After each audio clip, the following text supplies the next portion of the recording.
சங்கம் வளர்த்த மதுரையில அன்னை மீனாட்சியின் பூமியில பிட்டுக்கு மண் சுமந்து பிறம்படிப்பட்ட சிவபெருமான் தன்னுடைய திருவிளையாடலை நடத்திய பூமியில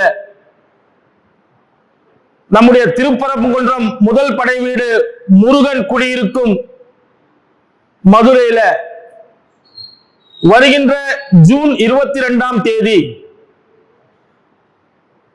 இந்து முன்னணி பேரியக்கத்தின் சார்பாக உலகத்தில் உள்ள ஒட்டுமொத்த முருக பக்தர்களை ஒருங்கிணைக்கக்கூடிய முருக பக்தர்கள் மாநாடானது மதுரையிலே நடைபெற இருக்கிறது.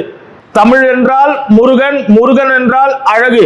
பிரம்மா சிவன் விஷ்ணுவோட அம்சமான முருகப்பெருமான அவர்களுடைய பக்தர்களை ஒருங்கிணைக்கக்கூடிய தமிழகத்தில் ஒரு ஆன்மீக சக்தியை, ஒரு ஆன்மீக எழுச்சியை, ஆன்மீக புரட்சியை ஏற்படுத்தக்கூடிய இந்த மாநாடானது மதுரையிலே நடைபெற இருக்கிறது.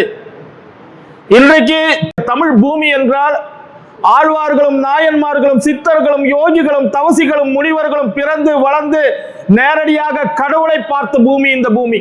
திருவிளையாடல் நடத்திய பூமி இந்த பூமி. இப்படிப்பட்ட ஆன்மீக பூமியில ஆன்மீகத்தை செழிக்கவும், நம்முடைய பண்பாடு கலாச்சாரம் உலகம் அறியவும்,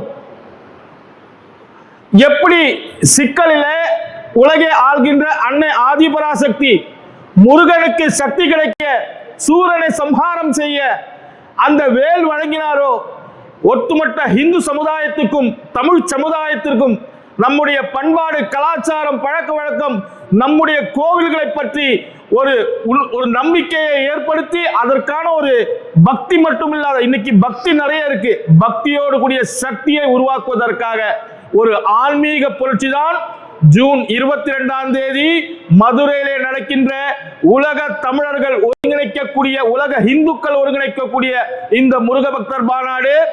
அத்தனை முருக பக்தர்களும் தமிழ் சமுதாயமும் ஒருங்கிணைந்து இந்த மாநாட்டிலே கலந்து கொள்ள வேண்டும் என்று கேட்டுக்கொள்கின்றோம். நன்றி, வணக்கம்.